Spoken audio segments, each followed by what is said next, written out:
What does fashion mean to me? It means everything.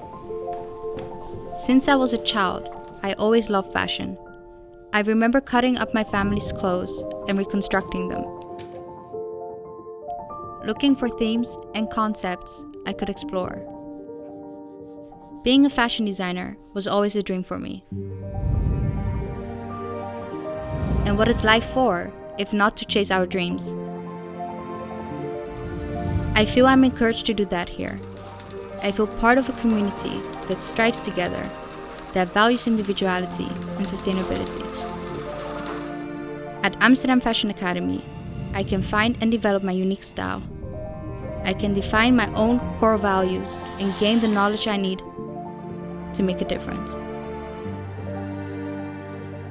Through my designs, I want to give a voice to the voiceless. I want to represent those who live in the shadows. I want to be the change that our world needs right now. I will carry fashion onwards and upwards, knowing that my growth will always be supported, nurtured. And as I grow, so the industry will grow with me.